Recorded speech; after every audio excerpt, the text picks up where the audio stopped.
ఆంధ్రప్రదేశ్లో సార్వత్రిక ఎన్నికలు ముగిశాయి. పోటీ చేసిన అభ్యర్థులందరూ లెక్కల్లో బిజీ అయిపోయారు. పోల్ మేనేజ్మెంట్లో జరిగిన తప్పొప్పులను నెమరు వేసుకుంటున్నారు. ప్రత్యర్థుల కంటే కొంత బలమైన పార్లమెంట్ అభ్యర్థులు అనుకుంటున్న టీడీపీ ఎంపీ క్యాండిడేట్స్ కొంత వెనుకబడ్డారా? ప్రత్యర్థులను తక్కువగా అంచనా వేశారా? టీడీపీ ఎంపీల పర్ఫార్మెన్స్ పై పార్టీ ఏమనుకుంటోంది? What's the story? సార్వత్రిక ఎన్నికల ఫలితాలపై టీడీపీలో రకరకాల చర్చలు జరుగుతున్నాయి. ఇప్పుడిప్పుడే పోటీ చేసిన అభ్యర్థులందరూ తమ అధినేతను కలిసి పోలింగ్ వివరాలను అందజేస్తున్నారు. చంద్రబాబును కలిసిన నేతలందరూ ఈవీఎంల లోపాలను ప్రధానంగా ప్రస్తావిస్తున్నారు. అనంతరం పార్టీ ప్రత్యర్థితో పోల్చుకుంటే ఆర్థిక వ్యవహారాల్లో కొంత వెనకబడిందని చెప్పుకొస్తున్నారు. నామినేషన్లు వేసినప్పుడు తమతో సరితూగే అభ్యర్థులేనా వీరు అనుకున్నవారు సైతం పోలింగ్ సమయంలో ఢీ అంటే ఢీ అనే విధంగా వ్యవహరించారని నేతలు తమ అధినేతకు చెబుతున్నారు. ముఖ్యంగా గోదావరి జిల్లాలో పవన్ కళ్యాణ్ ప్రభావం ఎక్కువగా ఉందని, గెలుపు ఓటములు పక్కన పెడితే జనసేన సైతం కొంత ఓట్ బ్యాంకును తెచ్చుకుందని పార్టీ నేతలు భావిస్తున్నారు. జనసేన ఓట్ బ్యాంక్ వలన ఉభయ గోదావరి జిల్లాలో టీడీపీకి ఇబ్బంది అయితే కృష్ణా, గుంటూరు జిల్లాల్లో వైసీపీకి ఇబ్బంది అని టీడీపీ నేతలు అంచనా వేస్తున్నారు.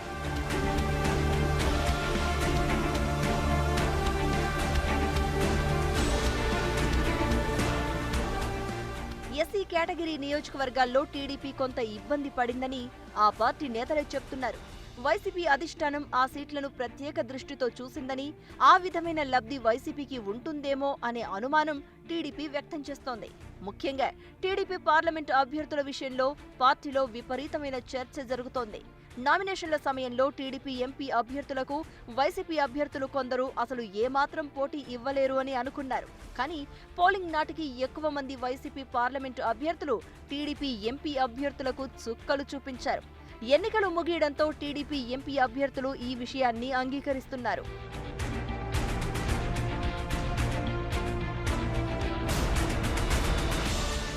పార్లమెంటు అభ్యర్థులను పరిశీలిస్తే అరకు స్థానం నుంచి పోటీ చేసిన కిషోర్ చంద్రదేవ్కు వైసీపీ అభ్యర్థి జి మాధవి గట్టి పోటీ ఇచ్చారు.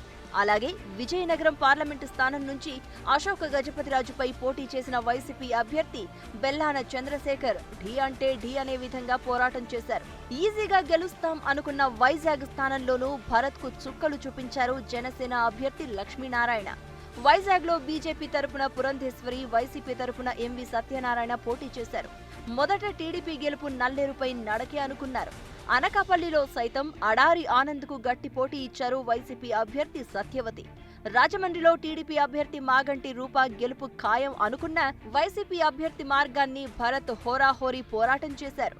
నరసాపురం పార్లమెంటు స్థానంలో ఆఖరి నిమిషంలో పోటీకి దిగిన కలవపూడి శివ అనేక అంశాల్లో ప్రత్యర్థుల కన్నా వెనుకబడ్డారు.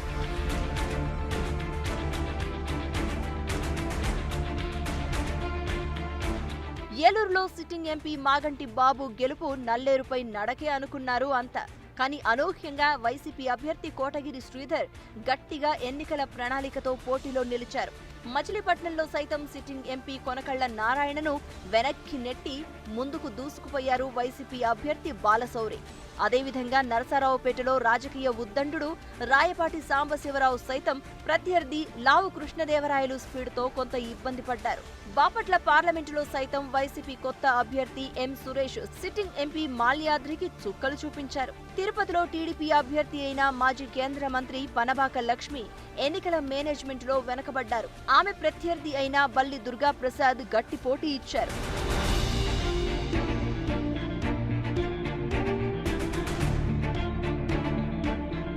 ఇక రాయలసీమలో సైతం మాకు మీరు పోటీనా అనుకున్న చోట్ల కూడా చెమటోడ్చి పోరాటం చేయాల్సిన పరిస్థితి అధికార పార్టీ అభ్యర్థులకు వచ్చింది.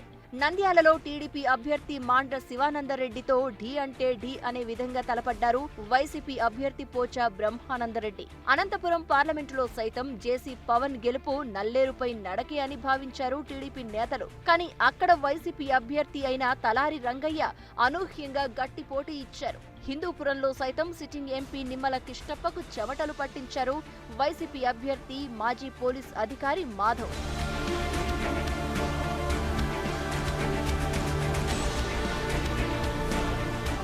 గెలుపు గెలుపు సునాయాసమే అనుకున్న ప్రాంతాల్లో టీడీపీ అభ్యర్థులు తీవ్రంగా శ్రమించాల్సిన పరిస్థితి వచ్చింది. మరి వీరి శ్రమ ఫలించిందా లేదా ప్రత్యర్థులతో రేసులో వెనకబడ్డారా అన్నది తేలాలంటే ఫలితాలు వచ్చే వరకు ఆగాల్సిందే.